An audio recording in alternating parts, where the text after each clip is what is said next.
दोस्तों नमस्कार, आदाब, सत श्री अकाल। उर्मिलेश संवाद के इस खास एपिसोड में आपका स्वागत है।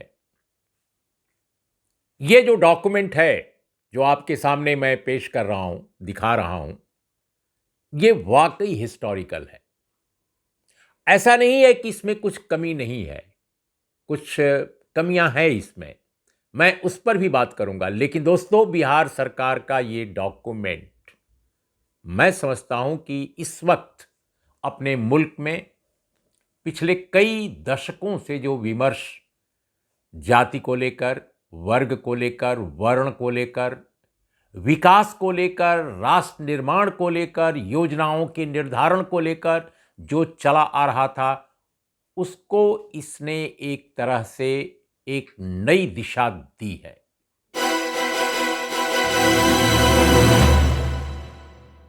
एक तरह से बहुत सारी जो स्थापित मान्यताएं हैं उनको ध्वस्त भी किया है, नए अध्याय जोड़े हैं उस विमर्श में।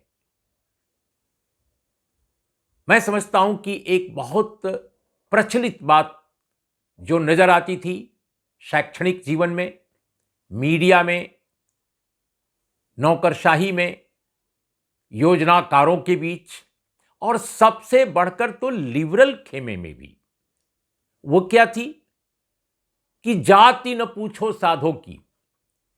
यानी जात से कोई मतलब नहीं है समाज का और विकास का और देश का।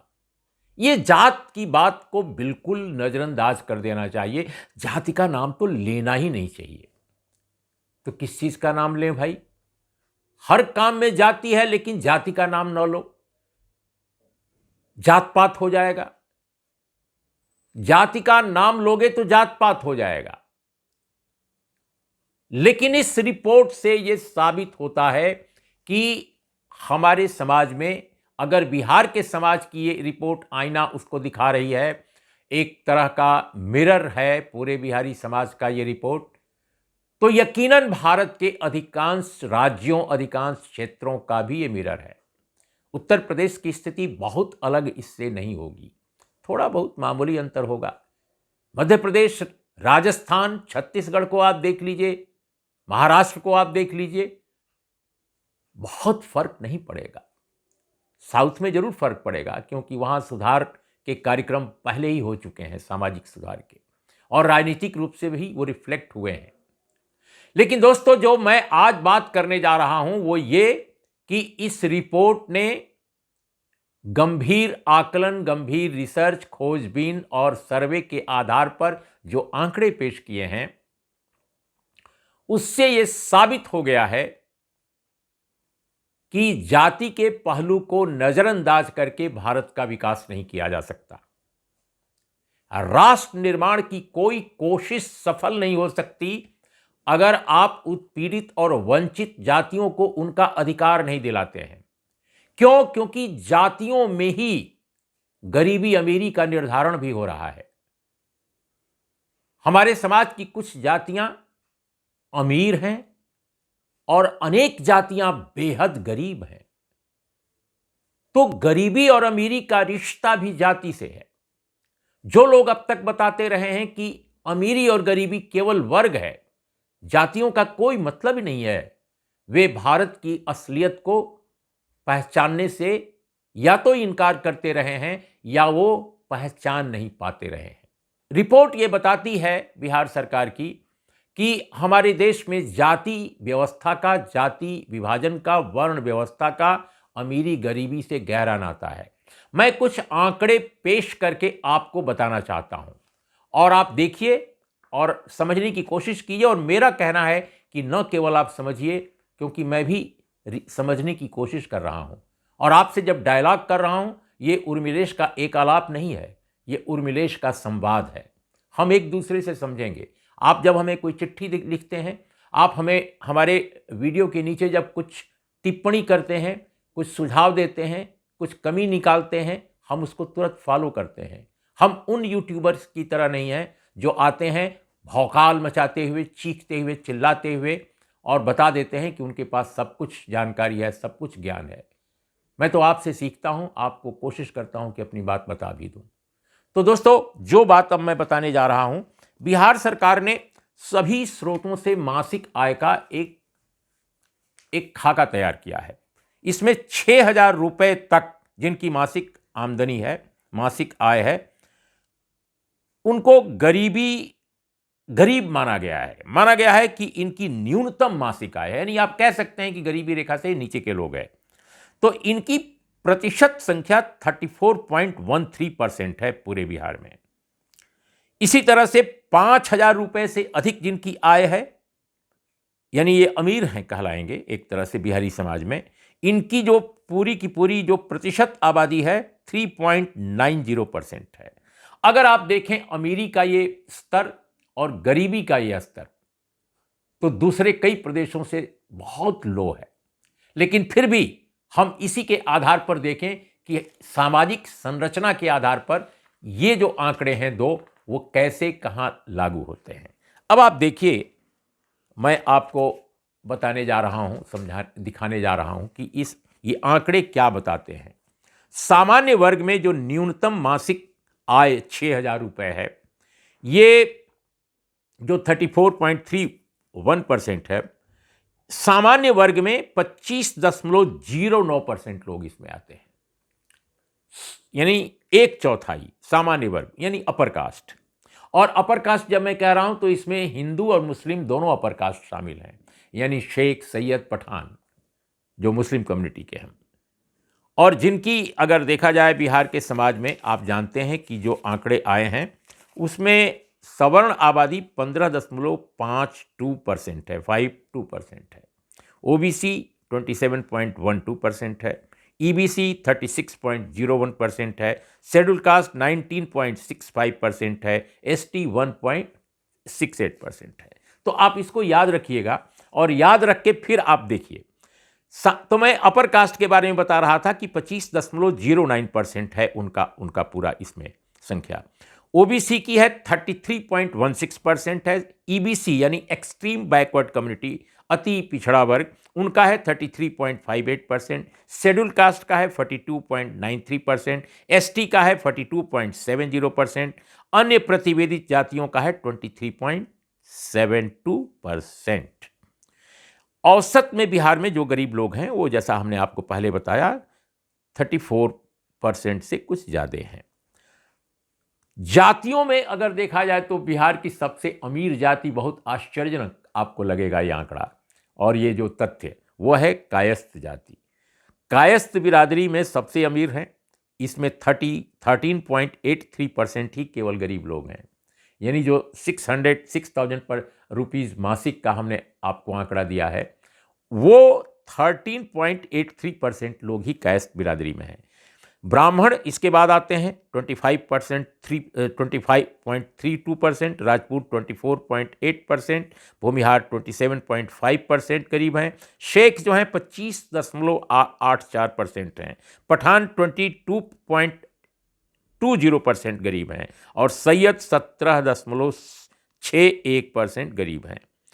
यादवों में जो बैकवर्ड कम्युनिटी की एक जाति है, यादव जो हैं उसमें गरीबों की संख्या, यानी 6,000 रुपए तक मासिक आय वाले या उससे नीचे वाले कितने हैं? अब तक आपने जो आंकड़े देखे थे 13% से लेकर हम 25% तक आए थे अपर कास्ट में, लेकिन यादव में गरीबों की ये जो संख्या है 35.87% है, यानी 35%, यानी लगभग 36% जो यादव हैं बिहार में, वो 6,000 रुपए या उससे नीचे की रकम पाते हैं मासिक। कल्पना कीजिए। कुशवाहा लोगों की स्थिति थोड़ी सी बेहतर है, इसलिए कि उनमें थोड़ा सा कम है, 34.32% है। कुर्मी बिरादरी में 29.90% है, यानी उसमें गरीबों की संख्या थोड़ी सी कम है। बनिया बिरादरी में 24.62% है। बनिया बिरादरी जब मैं कह रहा हूं तो वैश्य और बनिया वे जो बैकवर्ड कम्युनिटी में आते हैं। अब आप देखिए कि सरकारी नौकरियों में इनका क्या परसेंट है। सरकारी नौकरियों में कुल आबादी के 1.57% जो लोग ही सरकारी नौकरी में हैं, इनमें अपर कास्ट 3.19% है। अपर कास्ट 3.19% है। पिछड़ा वर्ग जो है 1.75% है, अत्यंत पिछड़ा 0.98% है, शेड्यूल कास्ट 1.13% है, एसटी 1.37% है। अब आप संगठित यानी ऑर्गेनाइज सेक्टर जो है ना, ऑर्गेनाइज सेक्टर, उसमें जो प्राइवेट नौकरी है उसमें सवर्ण समाज 3.49% है, बैकवर्ड कम्युनिटी 1.13% है, और ईबीसी एक्सट्रीम बैकवर्ड कम्युनिटी 0.73% है, शेड्यूल कास्ट 0.51% है, एसटी 0.68% है। यानी संगठित क्षेत्र में ये प्राइवेट नौकरियां हैं, यहां पर आरक्षण लागू नहीं है, इसलिए इन लोगों को, शेड्यूल कास्ट को और शेड्यूल ट्राइब को भी यहां पर पोजीशन नहीं मिलने दी गई है या नहीं मिली है।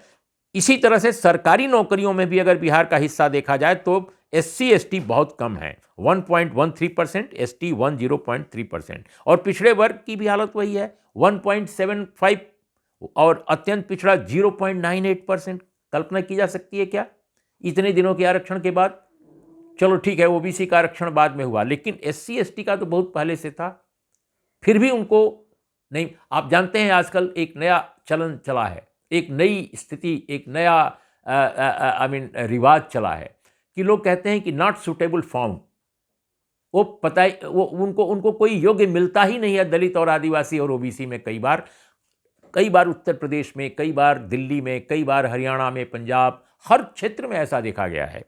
संगठित क्षेत्र में जो प्राइवेट नौकरियां हैं उनका हमने बताया दोस्तों। असंगठित क्षेत्र में जो नौकरियां हैं उसमें अपर कास्ट 4.22% है, बीसी बैकवर्ड कम्युनिटी 2.15% है, ईबीसी 1.73% है, शेड्यूल कास्ट 1.30% है, एसटी 1.48% है। और दोस्तों एक और आंकड़ा देकर मैं अपनी एनालिसिस अब आपके सामने शुरू करूंगा। जो 50,000 मासिक आय वाले लोग हैं उनमें सर्वाधिक जो हैं कायस्थ बिरादरी के लोग हैं, और कायस्थ बिरादरी के लोगों की संख्या 24.48% है। अपर कास्ट का जो है 16.9% है, बीसी का 10.67% है, ईबीसी का 8.32% है, एससी बिरादरी का 5.90% है, और एसटी का 8.00% है। कायस्थ जो है, मैंने जैसा पहले बताया, 24.48% पाकर सबसे ऊपर है। ब्राह्मण उस 10.57% है, भूमिहार 13.97% है, राजपूत 11.24% है, शेख इसमें कम है 2.94% है, और पठान 4.94% है, सैयद 11.84% है। सबसे माने इन तीनों बिरादरी जो अपर कास्ट में आती हैं मुसलमानों की, उसमें 11.84% सैयद है। यादवों की जो स्थिति है 3.20 ओनली, 3.20। कोयरी 4.30, कोयरी मतलब कुशवाहा और कोयरी एवं कुर्मी बिरादरी, ये दोनों बिरादरियां बिहार में यादवों के मुकाबले उन्नत स्थिति में हैं, अपेक्षाकृत उन्नत स्थिति में हैं। ये आंकड़ा बताता है। कुशवाहा 4.30%, कुर्मी 7.80%, वैश्य बनिया 7.80%, सोनार 4.92%। अब बिहार में जो आप जानते हैं कि इन बिरादरियों का जो परसेंटेज आप देख रहे थे मासिक आय में या रोजगार में, संगठित क्षेत्र हो चाहे सरकारी नौकरी हो, लेकिन आबादी में अगर जो आप देखेंगे तो आबादी में ये बिरादरियां हैं 3.65 ब्राह्मण है, भूमियार 2.86% है, राजपूत 3.45% है, कायस्थ 0.60% है, यादव 14.26% है, कुशवाहा 4.21% है, कुर्मी 2.8% है, वैश्य 2.3% है। तो मैं इन आंकड़ों की रोशनी में एक बिल्कुल आखिरी आंकड़ा और सुनाऊंगा, और तब हम आपसे संक्षेप में इस कार्यक्रम का समापन करते हुए अपनी समीक्षा पेश करूंगा कि ब्राह्मण समाज के 4.76% लोग झोपड़ी में रहते हैं। बिहार में झोपड़ी में रहने वालों की संख्या काफी है, लेकिन इसमें ब्राह्मण समाज के लोग 4.7% रहते हैं। भूमिहार 2.47, राजपूत 3.33%, कायस्थ सबसे कम 2.32%, यादव बैकवर्ड कम्युनिटी 10.98% झोपड़ी में रहते हैं। कोयरी यानी कुशवाहा 7.27% रहते हैं झोपड़ी में और कुर्मी बिरादरी के लोग 9.26% रहते हैं। तो ये आंकड़ा है दोस्तों। इन आंकड़ों की इतनी आप कहेंगे कि कुछ ज़्यादा बड़ी फहरिस्त आपने क्यों सुना दी? मैंने इसलिए सुनाई कि अपने समाज में हम पिछले कई दशकों से सुनते आए हैं कि भाई अमीरी गरीबी का रिश्ता जो है वर्ग से केवल जुड़ा हुआ है, वर्ण से इसका कोई रिश्ता नहीं है। ये इस पूरी धारणा को ये रिपोर्ट खंडित करती है। ये बताती है कि वर्ण और वर्ग कई अनेक जगहों पर एक जगह मिल जाते हैं, एक तरह से उनका कन्वर्जेंस है। भारत में वर्ग वर्ण से इतर नहीं है, अनेक स्थानों पर बल्कि ज्यादातर वह कन्वर्ज करता है, वह मिल जाता है, उसका विलय हो जाता है। तो जाति को मिथ्या चेतना, फॉल्स कॉन्शसनेस मानना मुझे लगता है कि अब तक की सबसे भ्रांत धारणा है। अगर आप देख रहे हैं कि झोपड़ी में रहने वाले गरीब हों, रोजगार से वंचित किए जा रहे लोग हों, आरक्षण के बावजूद उनको नौकरियां उतनी नहीं मिल रही हैं जितना परसेंटेज उनका तय है, आज़ादी के बाद से ही SC ST की बात कर रहा हूं, और 90 के दशक के बाद से तय है OBC का, उनको उतनी नौकरियां नहीं मिल रही हैं। तो आखिर कुछ तो वजह है, और वो वजह बताती है कि कैसे हमारे समाज में कुछ वर्गों का, कुछ वर्णों का और कुछ खास ढंग के लोग जो तंत्र पर काबिज हैं और हर जगह उनकी नजर है कि कहां किसको नियुक्त करना और कराना है और किसको नियुक्त नहीं कराना है। वो तमाम तिकड़म के जरिए कुछ समाजों को, कुछ वर्गों को, कुछ वर्णों को वंचित कर देते हैं। वंचित करने के पीछे रहता है कि ये आगे ना बढ़ सकें, यानी कुछ ही लोग आगे बढ़ें। तो दोस्तों, अगर ये भावना रहेगी तो अपना देश कैसे आगे बढ़ेगा? अगर समाज के अधिक आबादी वाली बिरादरियों को, अधिक आबादी वाले वर्णों को आप रोजगार से, विकास से, उनकी उन्नति से, उनके अपलिफ्टमेंट से आप उनको लगातार वंचित करते जाएंगे और सिर्फ अपने वर्णों और अपने वर्गों के लोगों को ही आप रोजगार में आगे बढ़ाएंगे, उनकी उन्नति करेंगे, उनका विकास करेंगे, तो ये देश कैसे विकसित होगा? इसलिए देश निर्माण और देश के विकास के लिए जो नारे लगाते हैं, लेकिन जो सिर्फ कुछ वर्णों और कुछ खास वर्गों की हिमायत करने वाले लोग हैं, दरअसल वो इस देश के विरुद्ध हैं। दरअसल वे इस देश की प्रगति के बाधक हैं। दरअसल वे राष्ट्र निर्माण का केवल नाम लेते हैं, लेकिन राष्ट्र निर्माण से उनका कोई नाता नहीं है। तो दरअसल आज मैं यही अपनी बात टिप्पणी या करने के लिए इतने सारे आंकड़े आपके सामने पेश कर रहा था, और ये बात बिल्कुल साबित हो चुकी है बिहार सरकार के इस आंकड़े से कि जाति और वर्ण का रिश्ता है, कम से कम भारत जैसे मुल्क में और बिहार जैसे प्रदेश में, कि प्रगति जो हो रही है, जो उन्नयन हो रहा है समाज का, जो विकास हो रहा है, कैसे उसमें अनेक जातियां पीछे छूट रही हैं। तो ये अब न कहिए कि जाति न पूछो साधो की, जाति का रिश्ता है अपने देश में प्रगति और अगति से। तो दोस्तों, आज इतना ही। नमस्कार, आदाब, सत श्री अकाल।